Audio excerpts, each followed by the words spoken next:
نفس المسلسل ونفس السيناريو اللي وقع للفنان المغربي سعد المجرد شحال هادي في فرنسا هو نفسه عاوتاني كيتعاود كيدار على اشرف حكيمي. فشنو هو هذا المسلسل؟ شنو هو هذا السيناريو هذا؟ وشكون اللي من وراه؟ علاش ديما نفس المسلسل كيتعاود غير كيختلف الضحيه ودائما كيمشيو لابرز اللاعبين وكياتاكيو ديما العرب؟ والسؤال المهم، فواش كاينه شي مؤامره، كاينه شي خطه مدروسه، ولا هذا الشيء غير المغاربه الحنان زعما اشرف حكيمي ولدهم كيتعاطفوا معاه وهذا الشيء هذا اللي وقع ليه ما منه والو؟ فالقضيه حاليا يعني دايره واحد البوز خصوصا في اوروبا. يعني اشرف حكيمي راه كنهضروا على ابرز النجوم في الدوري الاوروبي وخصوصا الانتماء ديالو للمغرب وكيمثل كذلك العرب في اوروبا كامله. اما بالنسبه للمغرب فراه كيتعتبر نجم من النجوم الساطعين من بعد حكيم زياش. يعني الحضور اللي كان عند اشرف حكيمي في المونديال ديال قطر 2022 راه نقدروا نقولوا ان النسبه ديال 25 حتى 30% ساهم في ان المغرب يوصل للنصف النهائي.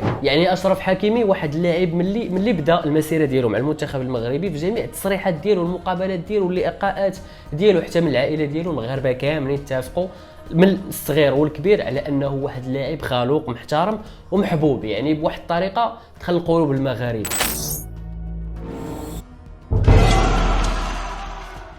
جميل. المهم القصه ديالو اللي وقع حاليا باختصار شديد ان واحد الدريه من فرنسا في 2023 مشات للبوست ديال البوليس، دارت واحد الشكايه، ماشي رفعات الدعوه، شكايه فقط عند البوليس، قالت ان اشرف حكيمي بغى يسنكحها. ومن ثم بدات القصه السوداء في المسيره ديال اشرف حكيمي. فبالمنطق والعقل راه باينه انها خطه مدروسه. يعني حتى يعني الناس الاوروبيين او الصحافه الاوروبيه كاملين ولاو عارفين هذا السيناريو كيتعاود، لان ديجا داز داني الفيز، كريستيانو، نيمار، كاع اللعابه المشهورين ديما كتعاود كما قلنا نفس الديكور، نفس المسلسل، نفس السيناريو، غير كيتبدل الضحيه من لاعب الى اخر. فمن الاخر شنو واقع؟ كيقول لك انه كاينه يعني بحال قلتي شبكات منظمات فيها يعني ضباط، فيها محامين، فيها قضاة، فيها يعني بوليس، يعني كاينه واحد الشبكه. هذا هي الخدمه ديالها. شنو كيديروا؟ كيختاروا واحد اللعيب كيمشيو كيستفزوه بحال الديكورات هذه، يعني كيمشيو نفس الديكور، دريه كتمشي كترفع شكايه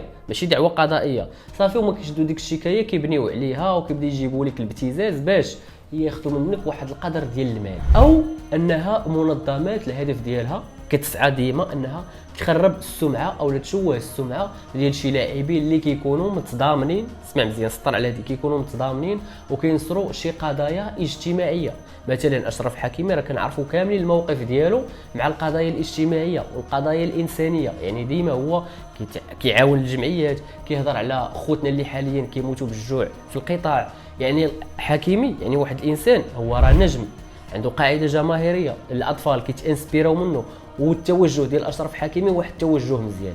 هاد المنظمات هادي ما كتبغيش بحال هاد النجوم، ما كتبغيش بحال هاد الاشخاص هادو، حيت ملي غادي تمشي دابا نيت تبحث وتشوف غادي تشوف مثلا الدلائل، الحجج والبراهين اللي غيعتمد عليها مثلا القاضي في التحقيق، ما كايناش شي دلائل. حتى الدريه كتقول انها دارت فقط شكايه، راه ما رفعاتش دعوه، راه غير النيابه العامه هي اللي كملات. يعني كما قلنا لكم راه كاينه منظمه، كاين قضاة، محامين، بوليس، يعني كاينه شبكه. انت الدريه غير بدات، اش كيقولوا دابا بعض المحللين ان هذيك الدريه طمعوها بالمال، مشاو عند هذيك الشبكه قالوا لها غتمشي هذا البوست ديال البوليس هذا بالضبط، غترفعي واحد الشكايه وسيري في حالك فقط، غتمشي غتقولي بعض الاقوال، سجلي غير الاقوال. اشرف حكيمي تواصل معي في انستغرام بغى يسنكحني، تعدى عليا كذا وهذه، غيشدوا داك الشكايه غادي يبنيو عليها هما واحد المحضر وغيكبروها وغادي ينفخوها وغيرجعوها دعوه قضائيه كبيره.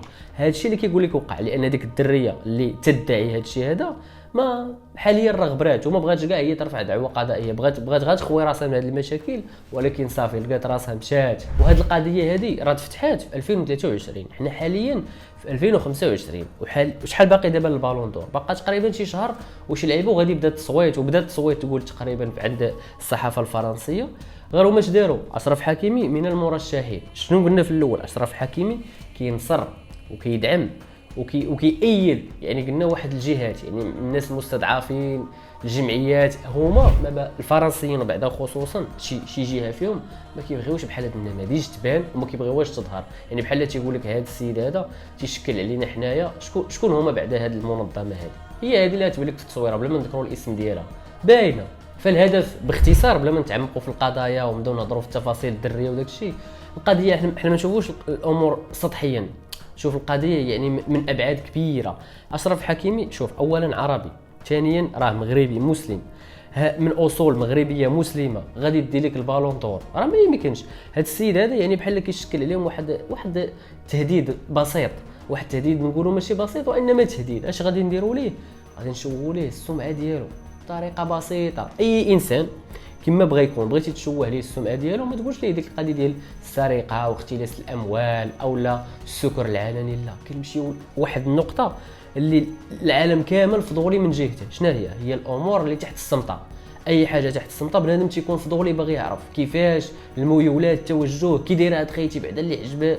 هادشي دابا معروف. بغيتي تشوه السمعه ديال شي واحد بحال سعد المجرد نهار بغاو يديروا ليه داك السق، اش داروا ليه؟ نفس الديكور نفس السيناريو.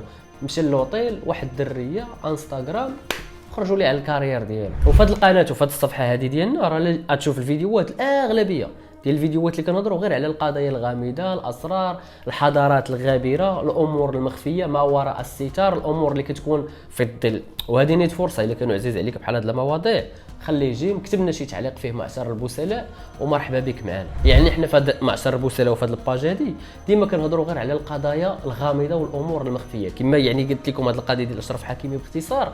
اشرف حكيمي مغربي من اصول عربيه كينصر وكيأيد واحد القضايا. اشنو غادي نديروا ليه؟ غادي يدي البالون دور، لعب مزيان هذه السنوات الاخيره، خصنا نشوهوا ليه السمعه ديالو بواحد الطريقه نيت اللي غتكون مشوهه للسمعه ديالو كلشي غادي يبحث فيها. شنو هي؟ نديروا ليه تهمه ديال التسنكيح صافي. ودابا انت ولا انت نيت خلي لينا في التعليق شنو كيبان لك، واش وحده من الجوج، واش مؤامره مدروسه على اشرف حكيمي او لا غير نظريه ديال المؤامره كتمارس عليه. المهم الحاجه اللي حاليا مطمئنه وكتبشر بالخير واخا هو الكارير والسمعه ديالو راه تضربات وبدات كتمشي، هو ان دابا القاضي راه مازال ما حكمش. يعني هو مازال ما عندوش شي ادله وحجج وبراهين اللي غادي يبني عليها. يعني مازال التحقيق مازال غادي، يعني مازال الملف ما تحسمش. الملف كان محطوط وكان في الاخير غيتحكم ببراءه باش نكونوا واضحين. غير هو قبل ما يتحكم ببراءه خصنا نخسروا لك الصوره ديالو. وفي الاخير غنديروا خلاصه لهذا الشيء، حيت هذا الموضوع ديال الحكيمي عنده جوج ديال الابعاد لا ثالث لهما. البعد الاول يعني الفرضيه الاولى كيقول لك ان ديك الدريه ربما هي راه ماشي بوحدها، راه ما يمكنش الدريه بوحدها غتنوض هكاك. كما قلنا شوف هذه لا نقاش عليها. كاينه قلنا واحد الخليه او واحد الشبكه ولا واحد المنظمه. هذه المنظمه هذه دفعت داك الدريه، بغاو كانوا في البدايه باغيين غير بحال يديروا ليه الابتزاز وياخذوا منه فلوس. هذه الاولى الا كانت كتبها لنا في التعليق. الفرضيه الثانيه اش تيقول لك؟ كيقول لك ان هذيك المنظمه كاينه هذه المنظمه هذه ماشي باغا غير الفلوس، لا باغا تخسر وتشوه السمعه ديال اشرف حكيمي. دابا انت شنو كيبان لك؟ واش هذا الشيء هذا دار، هذه القضيه ترفعات ودارت على ود الفلوس ولا على ود تشويه السمعه؟ هي راه غير وحده من الجوج.